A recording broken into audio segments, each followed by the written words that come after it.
हम लोग एक और चीज़ जानेंगे, superposition theorem in case of इलेक्ट्रोस्टैट।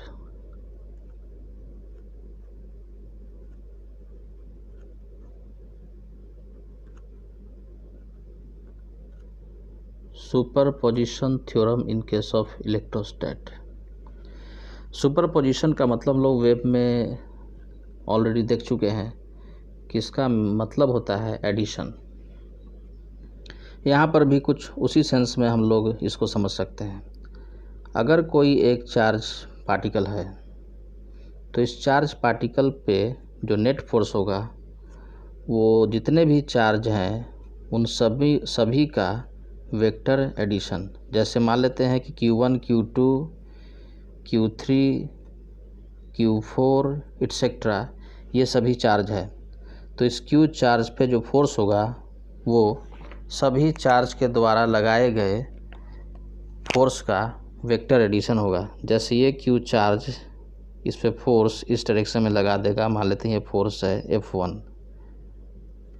ये चार्ज फोर्स लगा देगा F2, ये चार्ज फोर्स लगा देगा F3, इस तरह से ये फोर्स लगा देगा F4 एंड सो ऑन। तो Q पर जो नेट फोर्स होगा वो होगा सभी फोर्स का vector addition. Net force on charge Q will be vector sum of forces exerted by other charges F1 plus F2 plus F3 plus F4 and so on. और दो charge के बीच में लगने वाला फोर्स थर्ड के presence और absence पे depend नहीं करेगा।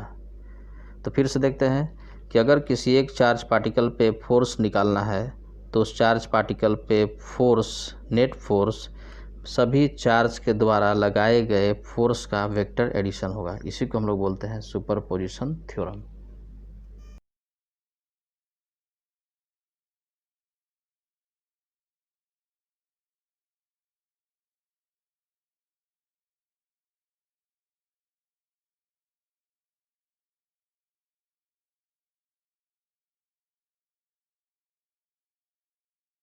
Equilibrium of a system of charge को एक और एग्जांपल समझते हैं। अगर मान लेते हैं कि 4 आइडेंटिकल चार्ज किसी स्क्वायर के कॉर्नर पर रखा हुआ है और मान लेते हैं कि चार्ज है कैपिटल Q, ये चारों चार्ज फ्री है मूव करने के लिए, किसी को फिक्स नहीं किया गया। अब इसमें हम लोगों को ये देखना है कि फिफ्थ चार्ज का वैल्यू कितना होना चाहिए और कहाँ रखना चाहिए जिससे कि पूरा सिस्टम इक्विलिब्रियम में रहे। तो फिफ्थ चार्ज ऑब्वियस है कि सेंटर पे रखा जाना चाहिए। ऐसे केस में अगर कोई रेगुलर पॉलीगॉन है और सभी कॉर्नर पर आइडेंटिकल चार्ज पार्टिकल रखा हुआ है तो पूरे सिस्टम को इक्विलिब्रियम में रखने के लिए हम लोग चार्ज रखेंगे सेंटर पे। और अगर कॉर्नर पे पॉजिटिव चार्ज है तो सेंटर पे नेगेटिव, और कॉर्नर पे नेगेटिव है तो सेंटर पे पॉजिटिव। तो यहाँ पे ऑब्वियस है कि इस पूरे सिस्टम को इक्विलिब्रियम में रखने के लिए हम यहाँ पर माइनस चार्ज रखेंगे, क्योंकि अगर कोई प्लस चार्ज हम रखते हैं तो ये चार्ज जो सेंटर पे रखा जाएगा वो तो हर केस में इक्विलिब्रियम पे रहेगा, चाहे नेगेटिव हो या पॉजिटिव हो, क्योंकि प्लस और प्लस ये दोनों इसको रिपेल करेंगे, और इधर से भी प्लस और ये प्लस ये भी दोनों एक दूसरे को रिपेल करेंगे। तो नेट फोर्स इस पे 0 होगा।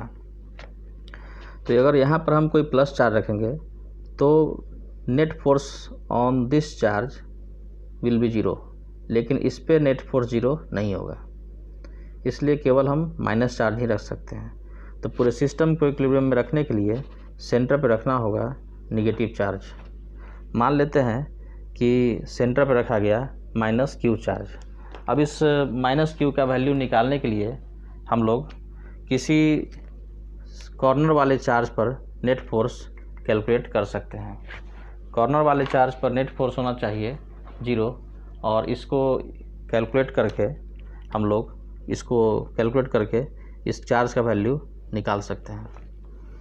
तो इस चार्ज क्यू पर फोर्स लगाने वाला एक कैपिटल क्यू ये है और ये 3 है। तो ये तीनों चार्ज मिलकर इस पर फोर्स लगाएगा, और जिसको कैंसिल आउट ये माइनस चार्ज करेगा। ये माइनस चार्ज इस चार्ज पे फोर्स अपनी ओर एग्जर्ट करेगा, और बाकी ये तीनों मिलकर के फोर्स उसके अपोजिट एग्जर्ट करेगा। क्योंकि ये प्लस क्यू इस पे फोर्स इधर लगाएगा, ये प्लस क्यू फोर्स इधर लगाएगा, और इन दोनों का मैग्नीट्यूड होगा सेम, क्योंकि दोनों चार्ज की दूरी इस चार्ज से सेम है, और दोनों फोर्स का मैग्नीट्यूड सेम है। तो दोनों का रिजल्टेंट दोनों के बीच से होकर जाएगा, एंगल बाइसेक्टर से होकर जाएगा, और ये थर्ड चार्ज भी फोर्स लगाएगा इसी डायरेक्शन में। तो ये दोनों मिलकर के फोर्स इस डायरेक्शन में लगाया, और ये थर्ड भी इसी डायरेक्शन में फोर्स लगाएगा, जिसको ये माइनस क्यू कैंसिल आउट करेगा इस डायरेक्शन में फोर्स एग्जर्ट करके, और ये फोर्स और इन दोनों का सम बराबर होना चाहिए।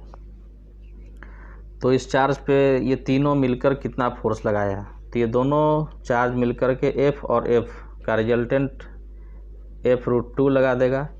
तो ये दोनों मिलकर के लगा देगा F√2, और ये लगा देगा फोर्स उसी डायरेक्शन में K capital Q by distance A√2 का स्क्वायर, और इसका वैल्यू होना चाहिए माइनस क्यू के द्वारा लगाए गए फोर्स के बराबर, और माइनस क्यू फोर्स लगा देगा K capital Q small q by distance. तो यहाँ से डिस्टेंस हो जाएगा A/√2 का स्क्वायर, क्योंकि डायगोनल का डिस्टेंस होगा A√2, डायगोनल का लेंथ होगा A√2, उसका हाफ हो जाएगा A/√2।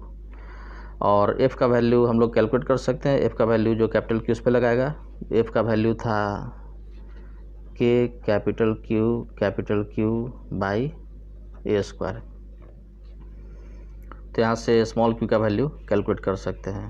तो K capital Q small q by A² और √2 का स्क्वायर ऊपर हो जाएगा 2, और F का वैल्यू पुट करेंगे K capital Q by A² plus K capital Q by A², और ये √2 का स्क्वायर हो जाएगा ऊपर 2,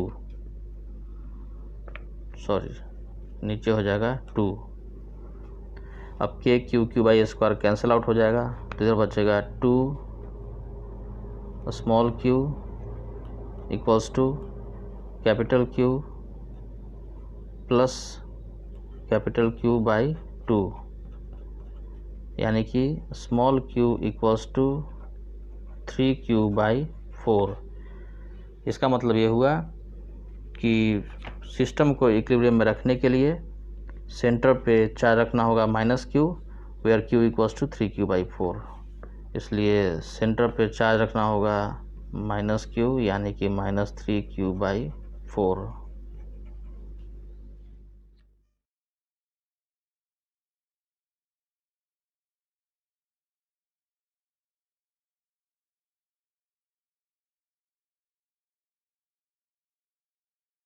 equilibrium of system of charge particles को एक और एग्जांपल समझते हैं। मान लेते हैं कि 3 चार्ज पार्टिकल इस तरह से किसी इक्विलैटरल ट्रायंगल के वर्टिसेस पर रखा हुआ है, और ये सभी चलने के लिए फ्री हैं। तो फोर्थ चार्ज पार्टिकल को कहाँ रखें और उसका मैग्नीट्यूड कितना होना चाहिए, जिससे कि पूरा सिस्टम ऑफ चार्ज रहे इक्विलिब्रियम में। तो ऐसे केस में हम लोग जानते हैं कि अगर कोई रेगुलर पॉलीगॉन है, चाहे वो इक्विलैटरल ट्रायंगल हो, स्क्वायर हो, या regular pentagon, regular hexagon etcetera हो, और सभी के वर्टिसेस पर आइडेंटिकल चार्ज है, तो सिस्टम को इक्विलिब्रियम में रखने के लिए चार्ज को रखना होगा सेंटर पे, और जो सेंटर पे चार्ज रखा जाएगा उसका नेचर होगा अपोजिट।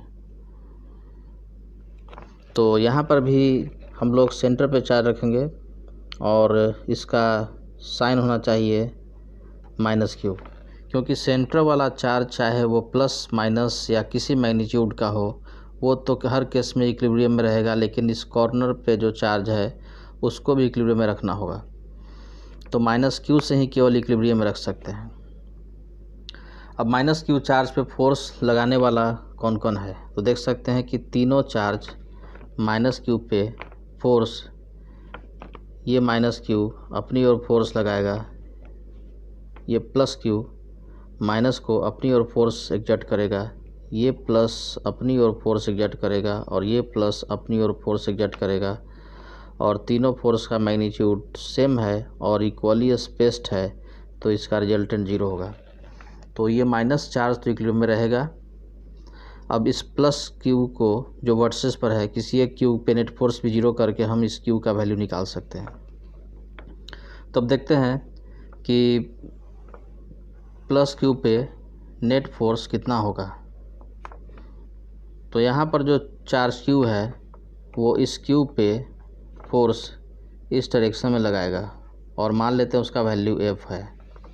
तो F का वैल्यू होगा K capital Q by A square. इस तरह से ये Q चार्ज भी फोर्स इस पे इस डायरेक्शन में एग्जर्ट करेगा, क्योंकि फोर्स हमेशा दो चार्ज को मिलाने वाले लाइन के अलॉन्ग होगा और दोनों चार्ज सेम नेचर का है, तो चार्ज पे फोर्स अवे फ्रॉम चार्ज होगा, रिपल्सिव होगा, और इसका मैग्नीट्यूड भी F होगा क्योंकि दोनों का डिस्टेंस सेम है।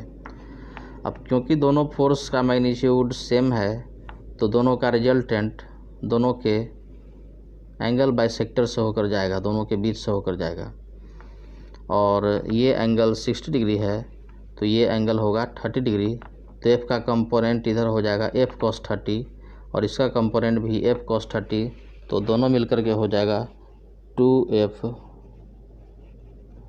cos 30 degree, 2F cos 30 degree. तो यहाँ पर नेट फोर्स है इस चार्ज पार्टिकल पे 2F cos 30 डिग्री, जो ये दोनों मिलके लगाएगा।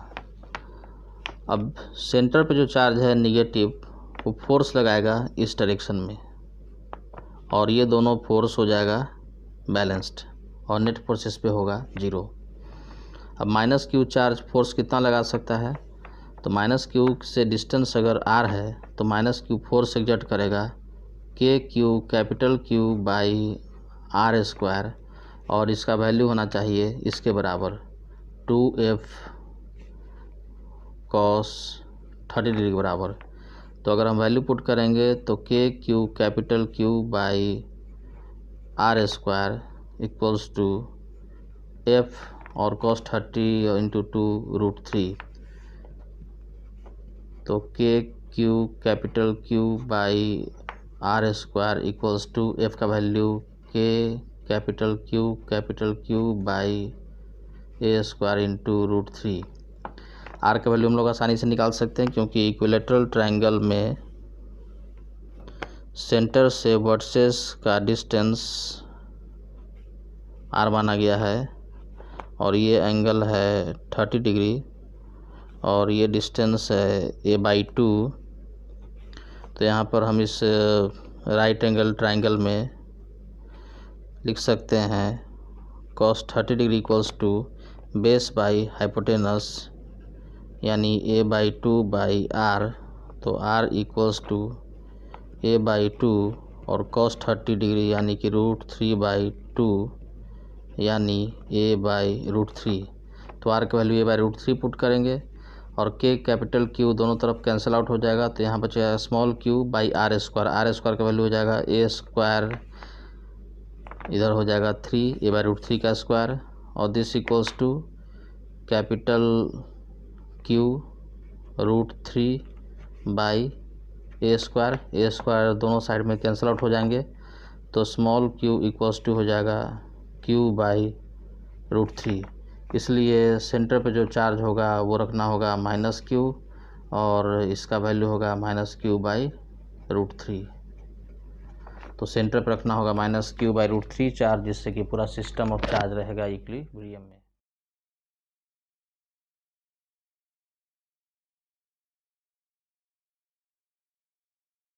Force exerted by extended object on A particle में हम एक और एग्जांपल देख सकते हैं और इसको एक इम्पॉर्टेंट थ्योरम के रूप में मानेंगे। जैसे कोई हॉलो स्फेरिकल चार्ज डिस्ट्रीब्यूशन है, जैसे कोई मेटालिक सरफेस है और उस पे चार्ज है डिस्ट्रीब्यूटेड, या फिर कोई भी हॉलो स्फेरिकल बॉडी हो जिस पे चार्ज यूनिफॉर्मली डिस्ट्रीब्यूटेड हो, और अगर कोई चार्ज स्मॉल q इसके सेंटर से स्मॉल r डिस्टेंस पे हो, where small r is less than equals to radius, यानी कि पार्टिकल इस शेल के अंदर में है, तो इस केस में फोर्स ऑन द पार्टिकल होगा 0। तो फर्स्ट केस में देख सकते हैं कि अगर कोई चार्ज पार्टिकल हॉलो स्फीयर के अंदर में है तो इस हॉलो स्फीयर के द्वारा इस पर नेट फोर्स 0 होगा।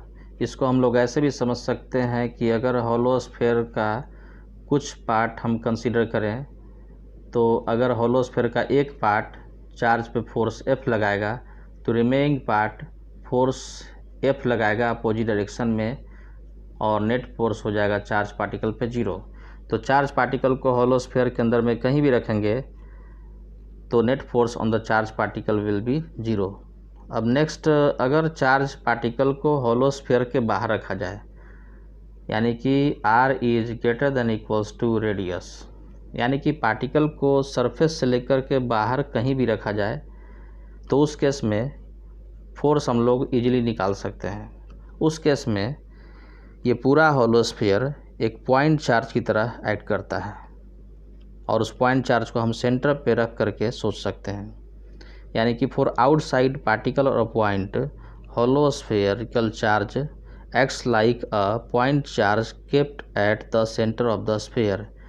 तो हम पूरे चार्ज को सेंटर पे रख सकते हैं और सेंटर से डिस्टेंस जो होगा वो यूज करेंगे। तो इस केस में फोर्स हो जाएगा के क्यू कैपिटल Q, और चार्ज से सेंटर की डिस्टेंस स्मॉल r, तो स्मॉल r स्क्वायर। तो दो केस है कि अगर चार्ज हॉलो स्फीयर के अंदर में कहीं भी हो तो net force on the charge particle will be 0, और अगर चार्ज पार्टिकल बाहर में है तो फॉर आउटसाइड चार्ज और point hollow spherical charge distribution acts like a point charge kept at the centre of the sphere. अब इस फोर्स को हम लोग ग्राफिकली भी समझ सकते हैं। अगर फोर्स को हम प्लॉट करें